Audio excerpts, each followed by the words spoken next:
Rubilux Paints. Best quality, best value for money. உங்கள் பேர் சொல்லும் பெயிண்ட் Rubilux Paints.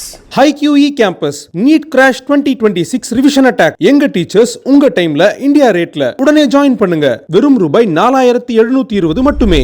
சார் தாவேக்காவை ஏன் கூட இதாக வந்து விமர்சிக்கு அதே மாதிரி டிஎம்ஐக்கில் வந்து அவங்க சில பல தப்புலாம் நடக்குதுல்ல அது தெரியவே மாட்டேங்குது. விஜய் என்ன சொல்லிட்டாருப்பா திமுக தீய சக்தி, சரி தீய சக்தின்னு சொல்லிட்டாருல, அவங்க என்ன செஞ்சிருக்காங்க நீங்க தெரியுமா? தேடி பார்த்திருக்கீங்களா? படிச்சிட்டு இருக்கீங்களா? கூகுள் சர்ச் பண்ணி பார்த்திருக்கீங்களா? தாவேக்கா ஆட்சிக்கு வந்துச்சுன்னா இந்த மாதிரி பல திட்டங்கள் பண்ணுவாங்கல்ல சார், டிஎம்ஐக்கில் பண்ண மாதிரி ஏடிஎம்ஐக்கில் பண்ண மாதிரி நான் உங்களும் ஒரு 5 வருஷத்துல பண்ண மாட்டாங்கன்னு எதுவும். அப்ப வந்து இந்த கட்சி இந்த ரெண்டு கட்சி நல்லா தான் செஞ்சுட்டு இருக்கு இல்லையா? அப்ப இருக்கு நீங்க ஆகாயம் வாய்ஸ் நேயர்களுக்கு வணக்கம். களம் 26 இடி முழக்கம்ல இன்னைக்கு நம்ம வந்து ஜேர்னலிஸ்ட் சுபேர் அவர்களோட பேச போகிறோம். நிறைய நம்ம பேசியிருக்கோம், நிறைய கேள்விகள் நானும் அவரை கேட்டிருக்கேன். ஆனால் இன்றைக்கி அதை தாண்டி அவர்கிட்ட எக்கச்சக்கமான கேள்விகள் நான் மட்டும் இல்லை பலர் கேட்கறது காத்துட்டு இருக்கிறாங்க. டிவிகேனுடைய அரசியல் குறித்தும் இப்போ நடந்துட்டு இருக்கக்கூடிய எலெக்ஷன் டேட்டில் அனௌன்ஸ் பண்ணியாச்சு. ஸோ நடந்துட்டு இருக்கக்கூடிய அரசியல் குறித்தும் விரிவாக பேச போகிறவங்க கூட முதல்ல அவர் வந்து வரவேற்றுலாம். வணக்கம் சார், வாங்க.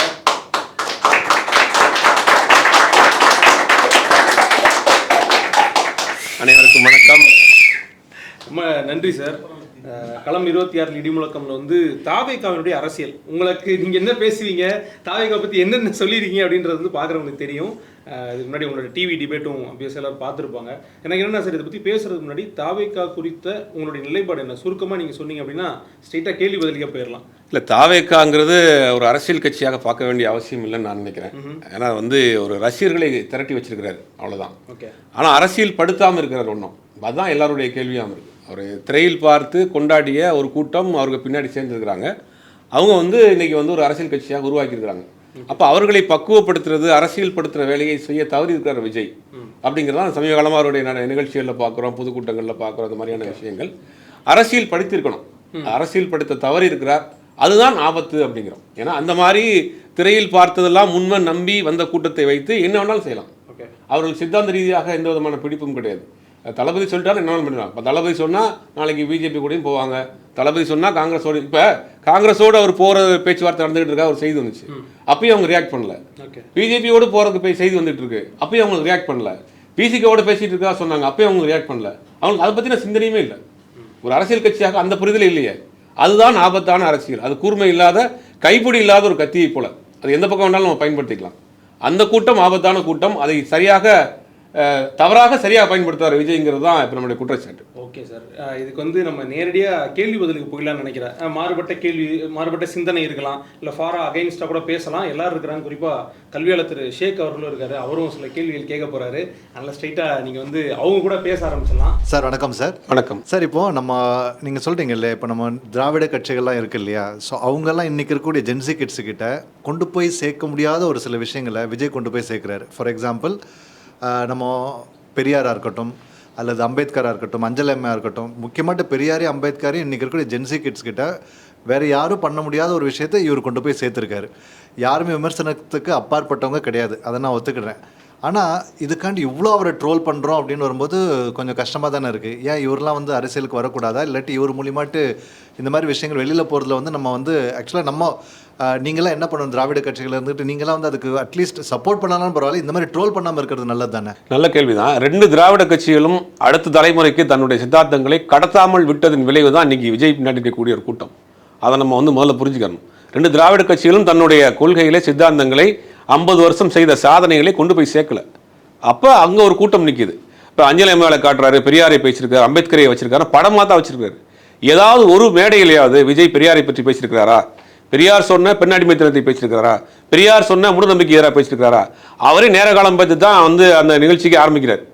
பெரியாரை கொள்கை தலைவராக வச்சிருக்கிறார். பெரியாரை பின்பற்றணும்ல, கடவுள் மறுப்பு கொள்கையில் பெரியாரை நான் ஏற்றுக்கொள்ளணுங்கிறார். மூட நம்பிக்கையை நீங்கள் பெரியார் பின்பற்றுறீங்களா இல்லையா? இப்போ சமீபத்தில் நேர்காணல் நடந்திருக்கு. 11 மணிக்கு வர சொல்லியிருக்காங்க எல்லாரையும். 10 மணிக்கு வந்தவங்க எல்லாம் வெளியில் போங்க, அந்த 11:05 11:04 அந்த நேரத்துக்கு நல்ல நேரம், அப்போ தான் உள்ளே வரணும்னு சொல்லி அந்த கேண்டிடேட்டை பூரா அமுச்சு விட்டுருக்காங்க. இப்போ இதுதான் சொல்கிறோம், நீங்கள் பெரியாரை நீங்கள் அரசியலுக்காகத்தானே பயன்படுத்துறீங்க. பெரியாருடைய கொள்கையை எங்கே கொண்டு போய் சேர்த்துருக்கீங்க? பெரியாரை பற்றி ஏதாவது பேசியிருக்கீங்களா? இந்த மேடையிலேயாவது ஒரு 10 நிகழ்ச்சி பண்ணியிருப்பார் விஜய். இது வரைக்கும் எந்த நிகழ்ச்சியாவது பெரியாரை பற்றி பேசியிருக்கிறாரா? பெரியாருடைய கருத்துக்களை பேசியிருக்கிறாரா? பெரியார் சொன்ன மூடநம்பிக்கையை பற்றி பேசியிருக்கிறாரா? பெரியார் சொன்ன சாதி மறுப்பை பற்றி பேசியிருக்காரா? பெரியார் சொன்ன பெண்ணெடுகளை பற்றி பேசியிருக்காரா? அவர் தான் மேடைக்கே வர விடுறது இல்லையா? இல்லை, வந்த மேடையில் என்ன பேசியிருக்காரு? அந்த மேடையிலையும் அவருடைய புகழ் பாடியிருக்காரு. என்னை நசுக்கிறாங்க, என்னை ஒடுக்குறாங்க, எனக்கு வந்து பெர்மிஷன் கொடுக்க மாட்டேங்கிறாங்க. திமுக எதிர்ப்பு தான் அவருடைய பிரதானமாக இருக்குது.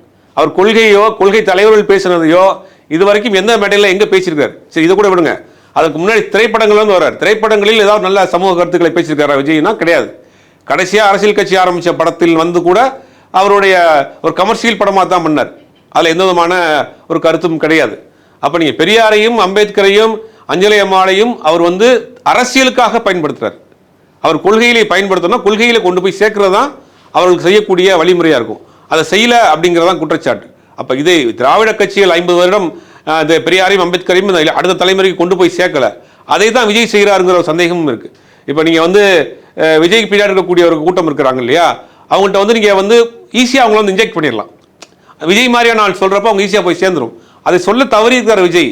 அவர்களே வாக்குகளுக்காக பயன்படுத்தக்கூடிய ஆட்களாக மட்டும் தான் விஜய் வச்சிருக்கிறாருங்கிறது தான் இப்போ ஒரு குற்றச்சாட்டு. சரி சார், இப்போ நடக்கிறது சட்டமன்ற தேர்தல். சட்டமன்ற தேர்தலுக்கு வந்து அவங்க வந்து இன்றைக்கி ஆளுங்கட்சியை மட்டும்தான் அவங்க எடுத்து பேசுகிறாங்க. நீங்கள் எதுக்கு அவர் வந்து பிஜேபியும் வந்து எடுத்து பேசணுன்ட்டு எதிர்பார்க்குறீங்க? நீங்கள் நினைக்கிற கருத்துக்கள்லாம் வந்து அவர் பேசணும்னு நீங்கள் எதிர்பார்க்குறீங்களா? இல்லை, தமிழ்நாட்டில் பிஜேபியும் தேர்தலில் போட்டி போடுறதில்ல, களத்தில் இருக்குல்ல. நீங்கள் அப்படி நம்ம நைஸாக வந்து எஸ்கேப் ஆகி போகக்கூடாதுல்ல. இப்போ இல்லை, ஆளுங்கட்சியாக திமுக, ஆளுங்கட்சியாக திமுக, எதிர்கட்சியாக அதிமுக. அதிமுகவோட யார் கூட்டணியில் இருக்கா? பாஜக. டெல்லியிலேருந்து வரக்கூடிய தலைவர்கள் என்ன சொல்கிறாங்க? என்டிஏ கவர்மெண்ட், மோடிகா கவர்மெண்ட், டபுள் இன்ஜின் சர்க்கார், நாங்களும் ஆட்சி அமைக்க போகிறோம்னு சொல்லிட்டு போகிறாங்க. அப்போ இங்கே ரெண்டு சமபலத்தில் இருக்கக்கூடிய ஒரு கட்சி. அதிமுக இன்னைக்கு களத்தில் இல்லாத கட்சி கிடையாது. அதிமுக தமிழ்நாட்டினுடைய எதிர்கட்சி, 10 வருஷம் ஆண்ட கட்சி. அந்த கட்சியும் களத்தில் இருக்குது. அந்த கட்சியை இயக்குறது பாஜக. நாங்கள் தான் ஆட்சி அமைக்க போகிறோம்னு சொல்கிறாரு. அப்போ அவங்களுடைய கணக்கு சொல்கிறாங்க. ஒரு கணக்கு, நாங்கள் போன முறை நாடாளுமன்ற தேர்தலில் அதிமுக தனியாக 20% வாங்கியிருக்கு, நாங்கள் 18% வாங்கியிருக்கிறோம், 38%. இப்போ மற்ற கட்சியெல்லாம் சேர்த்து போட்டு பார்க்குறப்ப நாங்கள் ஆட்சி அமைக்க போகிறோம், அடுத்த கவர்மெண்ட் என்டிஏ கவர்மெண்ட்டுங்கிறாரு. அப்போ நீங்கள் அதை எதிர்க்கணுமா இருக்கணுமா? சரி, தமிழ்நாடு சார்ந்த பிரச்சனைகளை பற்றி பேசியிருக்காரு. இது வரைக்கும் தமிழ்நாட்டில் கடந்த 5 வருஷம் திமுக ஆட்சி இருக்குது. இந்த 5 வருஷத்தில் 2 மத கலவரத்தை உண்டு பண்ணுறதுக்கு பாஜக முயற்சி பண்ணுச்சு. ஒன்று வந்து மைக்கேல் பட்டியில் லாவணியாங்கிற ஒரு பெண் வந்து ஒரு பள்ளிக்கூடத்தில் இறந்து போகிறாங்க. ஆனால் அந்த இறந்து போன அந்த பெண்ணை என்ன சொல்கிறாங்கன்னா, மதம் மாற்றம் செய்ய சொல்லி அந்த பெண்ணுக்கு நெருக்கடி கொடுத்தாங்க. அந்த பெண்ணுக்கு ஒரு தமிழ்நாட்டில் ஒரு சிலுவை போர் நடக்குதுன்றாரு எச் ராஜா. எங்கே ஒரு ஸ்கூலில், ஒரு கிறிஸ்டியானிட்டி ஸ்கூலில் ஒரு பெண் இறந்து போகுது. அதுக்கு ஒரு மத சாயம் பூசி அதுக்கு ஒரு மத கலவரத்தை உண்டு பண்ணுறதுக்கு முயற்சி பண்ணாங்க. அப்புறம் வழக்கு நீதிமன்றத்துக்கு போது சிபிஐக்கு மாற்றப்படுது. சிபிஐ விசாரித்து அதுக்கு இதுக்கும் சம்மந்தமே கிடையாது. அந்த பொண்ணு இறந்து போனது வந்து அது வந்து தனிப்பட்ட முறையில் இறந்து போயிடுச்சு, அது ஏதோ தனிப்பட்ட காரணங்கள் சொல்லி அந்த வழக்கை சிபிஐ வந்து இன்னைக்கு சார்ஜ் ஷீட் ஃபைல் பண்ணியிருக்கு. அப்போ அன்னைக்கு ஒரு மிகப்பெரிய ஒரு கலவரத்தை ஏற்படுத்துறதுக்கு தமிழ்நாட்டில் முயற்சிச்சாங்க பாஜக. இப்போ விஜய் அதை பற்றி என்ன பேசியிருக்கிறாரா? திருப்பரங்குன்றம் விஷயம். திருப்பரங்குன்றத்தில் கடந்த 500 வருடமாக 2 சமூக மக்களும் அவங்க வாழ்க்கையை வாழ்ந்துட்டு இருக்காங்க. திடீர்னு ஒரு இடத்துல நாங்கள் இந்த இடத்துல தான் வந்து இதை ஏற்றணும், விளக்கு ஏற்றணும்னு ஒரு பிரச்சனையை கிளப்புறாங்க. அப்போ அங்கே விஜயினுடைய நிலைப்பாடு என்ன? அவர் தான் சொல்லியிருக்காருல அவருடைய நிலைப்பாடு என்னன்ட்டு தான். நிலைப்பாடு என்ன சொல்றாரு? ரெண்டுமே சேர்ந்து நாடகம் போடுறாங்கிறாரு. அது தவறான விஷயம் இல்லை. எதையாவது ஒரு பக்கம் நிற்கணும். இதுதான் எஸ்கேபிசம்ங்கிறது. அந்த பக்கம் இல்லாமல் இந்த பக்கம் இல்லாமல் நடு ரோட்டில் நிற்கிறது இல்லை. நம்ம இந்த பக்கம் போனால் திமுகவுக்கு சொம்பு தூக்குறோன்னு இடுவோம், அந்த பக்கம் போனால் பிஜேபிக்குன்னு போயிடும் இல்லையா? அதனால தான் அதுக்கு அங்கே இருக்கக்கூடிய யதார்த்தத்தை பேசணும், நியாயத்தை பேசணும்ல. 100 வருடமா ஒரு நடைமுறை இருக்கு. அதை திட்டமிட்டு இந்த தேர்தலில் இதுதான் அவங்களுக்கு களம். பாஜகவை பொறுத்த வரைக்கும் ஒரு மாநிலத்துக்குள்ள போறாங்க அப்படின்னா முதல்ல என்ன பண்ணுவாங்கன்னா, அங்கே இருக்கக்கூடிய கட்சிகளை பலகீனப்படுத்துவாங்க, வாக்குகளை சிதறடிப்பாங்க, அங்கே இருக்கக்கூடிய ஸ்பிரிச்சுவலான ஒரு விஷயத்தை கையில் எடுப்பாங்க, கோயில் மதம் சம்மந்தப்பட்ட விஷயங்களை கையில் எடுப்பாங்க. இது எல்லா மாநிலத்துக்கும் பொருந்தும். இப்போ ஒரிசாவில் எடுத்துக்கோங்க. ஒரிசாவில் என்ன பண்ணாங்க, அவங்க போய் பூரி ஜெகநாத் கோயிலுடைய சாவி ஒரு தமிழ்கிட்ட இருக்கு, எங்களுக்கு ஓட்டு போடுங்க, நாங்கள் அவர்கிட்ட அந்த கோயிலை மீட்டெடுக்கிறோம், சாவியை கொண்டு வரோம்னாங்க. இதுதான் தேர்தல் பிரச்சாரம். இப்போ தமிழ்நாட்டுக்கு என்ன கொண்டு வராங்க? திருப்பரங்குன்றம் மலை மீது வந்து திமுக அரசாங்கம் வந்து தீபம் ஏற்ற விட மாட்டேங்குது, எங்களுக்கு ஓட்டு போடுங்க, நம்ம ஆட்சி வந்தால் செய்வோங்கிறாங்க. இதை வைத்து அரசியல் பண்றாங்கிறது பச்சை குழந்தை கூட தெரியும். சரி சரி, இது எடப்பாடியாரும் இதே தானே பண்ணிட்டு இருக்காரு. இப்போ அவங்க கூட வந்து இதில் தானே இருக்காங்க, அசோசியேஷனாக தானே இருக்கிறாங்க அவங்க. இல்லை, அதிமுகவும் பாஜகவும் வேற நீங்கள் நினச்சிட்டு இருந்தால் உங்களுக்கு அரசியலே தெரியாதுன்னு அர்த்தம். அந்த அம்மா ஜெயலலிதாவுக்கு மறைவுக்கு பிறகு அந்த கட்சியை முழுவதுமாக பாஜக தான் தன் கட்டுப்பாட்டில் வச்சிருக்கு. அதிமுக வேற, பாஜக வேற கிடையாது. அதிமுக வந்து அமித்ஷா திமுகன்றது உண்மைதானா? அது எல்லாருக்கும் வெட்ட வெளிச்சமா தெரியும். தமிழ்நாட்டில் எதையுமே அவங்க எதிர்க்க மாட்டேங்கிறாங்க. இப்போ கேஸ் தட்டுப்பாடு பிரச்சனை தமிழ்நாடு முழுவதும், இந்தியா முழுவதும் போயிட்டு இருக்காங்க, அங்கே போராட்டம் நடத்திட்டு இருக்காங்க. நாளைக்கு தமிழ்நாட்டில் அதிமுக சார்பில் சட்டம் ஒழுங்கு பிரச்சனையை பற்றி போராட்டம். இப்போ எது முக்கியம்? கேஸ் தட்டுப்பாடுங்கிறது வீட்டில் கேஸ் சிலிண்டர் மட்டும் தீர்ந்து போகிறது பிரச்சனை கிடையாது. சாதாரண ரோட்டோரத்தில் இருக்கக்கூடிய சின்ன சின்ன டீ கடை வச்சிருக்கவங்க, ஹோட்டல் வச்சிருக்கவங்களுடைய வாழ்வாதார பிரச்சனை. கடந்த ஒரு வாரமாக கடையில் அடைச்சிருக்கு. அவங்களுடைய வாழ்வாதாரத்தை யார் பார்க்குறது? அப்போ அதை பற்றி முக்கியமாக நீங்கள் பேச வேண்டிய விஷயம் அதுதான். பாஜக அதிமுக என்ன செய்கிறாங்க, அதை விட்டுட்டு தமிழ்நாட்டில் சட்டம் ஒழுங்கு கெட்டு போச்சு அப்படிங்கிற ஒரு பழைய டெம்ப்ளேட்டை தூக்கிட்டு வராங்க. அப்போ இதுக்கு ஒரு ஆர்ப்பாட்டம். எது மக்கள் பிரச்சனைக்கு பேசாமல் இந்த பிரச்சனையில் வந்து நிற்கிறாங்க அப்படிங்கும்போது அதிமுக பாஜக ஒன்றுங்கிறதான் பேசுகிறோம். விஜயும் அதே தான் பண்ணுறாரு. ஒரு முதல் நாள் வந்து விஜய் வந்து தமிழ்நாடு சட்டம் ஒழுங்கு கெட்டு போச்சும்பாரு, அடுத்த நாள் பாஜக கெட்டு போச்சுங்க, அடுத்த நாள் அதிமுக கெட்டு போச்சுன்றாங்க. இதுவே தவறான தகவல் டேட்டாங்கிறத உள்துறை செக்ரட்டரியும் டிஜிபியும் நேற்று ஒரு நாளைக்கு முன்னாடி பிரஸ் மீட்டே சொல்லிட்டாங்க. 2021 2026 வரை கொடுக்க பண்ண அந்த கிரைம் ரெக்கார்டுங்கிறது வந்து இன்க்ரீஸே ஆகலைங்கிறாங்க. இதில் நீங்கள் ரொம்ப புரிஞ்சுக்கணும். இப்போ நேற்று கூட பார்த்தீங்கன்னா திருநெல்வேலியில் ஒரு பெண்ணை வந்து ஒரு ஆண் வந்து வெட்டி கொலைன்னு ஒரு செய்தி பார்த்துருப்போம். திருநெல்வேலி பஸ் பேருந்து நிலையத்தில் ஆண் என்னடான்னு உள்ளே போய் படித்தோம்னா கணவன் மனைவி பிரிஞ்சிருக்காங்க ரொம்ப வருஷமாக. அந்த தகராறில் வெட்டி கொண்டுட்டான். இது வந்து டொமஸ்டிக் வயலன்ஸ். இந்த இதை என்ன பண்ணுறாங்கன்னா, இதை பார்த்தோன்னே என்ன பண்ண தமிழ்நாடு சட்டம் ஒழுங்கு, தமிழ்நாட்டில் பாருங்கள் சட்டம் ஒழுங்கு கட்டு போச்சுங்க. உள்ளே போய் பார்த்தா தான் தெரியும் வந்து கணவன் மனைவி பிரச்சனை பல இடம் பிரிஞ்சிருக்கிறாங்க. இப்போ டொமஸ்டிக் வயலன்ஸும் லா அண்ட் ஆர்டர் ஃபெயிலியரையும் நம்ம வித்தியாசப்படுத்தி பார்க்கணும். லா அண்ட் ஆர்டர் ஃபெயிலியர் அப்படிங்கிறது நீங்கள் மணிப்பூரில் நடக்கிறது, டொமஸ்டிக் வயலன்ஸ் நடந்தது நம்ம திருநெல்வேலியில் நடந்தது.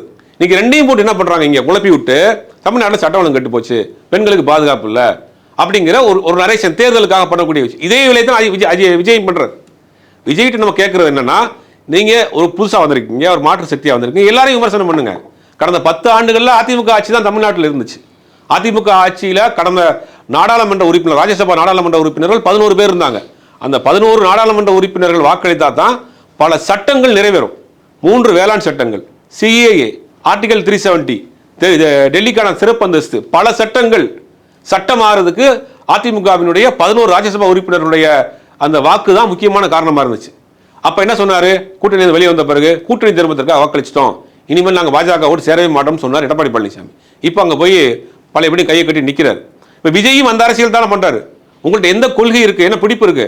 பாஜக கூட கூட்டணி பேச்சுவார்த்தை நடந்துட்டு இருக்கு, கடந்த ஒரு வாரம் போயிட்டு இருக்கு. நீங்கள் திட்டவட்டமாக மறுத்திருக்கணுமா இல்லையா? திமுக கூட அது மாதிரி கூட்டணி போயிருக்குன்னா திமுக மறுத்திருப்பாங்க, விசிக அது மாதிரியான ஒரு பேச்சு போயிருக்குன்னா விசிக மறுத்திருப்பாங்க. நீங்கள் எல்லா பக்கமும் பேசிக்கிட்டு தானே இருக்கிறீங்க. அப்போ ஒரு கொள்கை கிடையாது, ஒரு கோட்பாடு கிடையாது. தமிழ்நாட்டு அரசியலில் நீங்கள் ஒரு ஸ்பாயிலராக ஓட்ட பிரிக்கிறதுக்கான வேலையை தான் செஞ்சுக்கிட்டு இருக்கீங்க. இதுதான் ஆபத்தான அரசியல் என்று நம்ம குற்றச்சாட்டை வைக்கிறோம். சரி சார், இப்போ நீங்கள் இப்போ இவ்வளோ சொன்னீங்க, நீங்கள் ஏடிஎம்கே வந்து அவ்வளோ சொன்னீங்க, அவ்வளோ அது உண்மைதான், அதில் வந்து மாற்று கருத்துலாம் இல்லைன்னு வச்சுங்களேன்.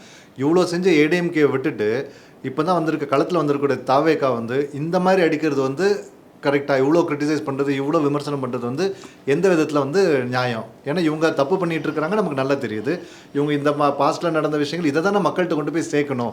நம்ம எனர்ஜிலாம் கொண்டு போய் தாவேக்கெல்லாம் வேஸ்ட் பண்ணுறோமோன்னு தோணுது. நல்ல கொஸ்டின் தான் இது. வந்து புதுசாக வந்திருக்கிறாரு, இவர் ஏப்பா போட்டு அடிக்கிறீங்க, நல்லது செய்யறதுக்கு யாரும் விட மாட்டீங்களா, யாரையும் வந்து உடனே வந்து தாக்குவீங்களான்னு கேட்குறீங்க. ஆனால் தமிழ்நாட்டு அரசியலில் கடந்த 50 வருஷத்தில் ஒரு வலுவான ஒரு கூட்டணி இல்லாமல் வெற்றி பெறவே முடியாது. இதுதான் வந்து ஃபார்மெட்டு. அப்போ நீங்கள் புதுசாக வந்திருக்கீங்கன்னா உங்களுக்கு கூட்டணி கிடையாது.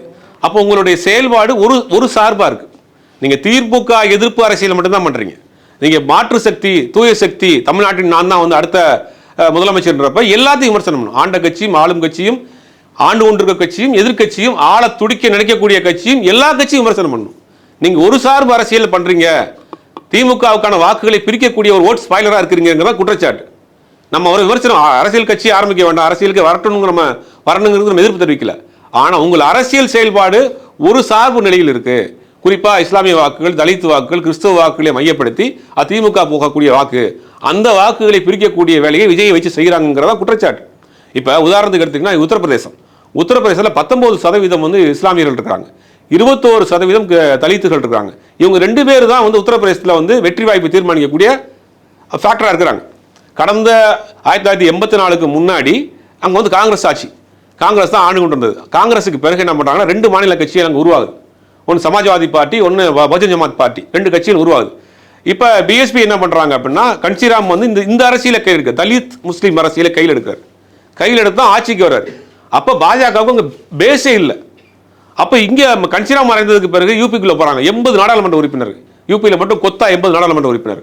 பாஜகவுக்கு கண்ணை உறுத்துது, உள்ளே போகணும். என்ன பண்ணுறது? உள்ளே போனோன்னு ராமர் கோயில் பிரச்சனை கலப்பு, இந்த கட்சிகளை பிரித்து விடு, மாயாவதி தனியாக நிப்பாட்டு, ஹைதராபாத்தில் இருக்கக்கூடிய உவைசியை கொண்டு போய் அங்கே போடு, முஸ்லீம் ஓட்டை பிரித்து விடு, ஓட்டுகளை செதறடிச்சுட்டு உள்ளே போய் கொண்டாங்க. இந்த அரசியலை தான் தமிழ்நாட்டில் பண்ண போகிறாங்க விஜய் வச்சுங்கிறது தான் குற்றச்சாட்டு. ஏன்னா விஜயினுடைய செயல்பாடுகளும் அப்படி தான் இருக்குது.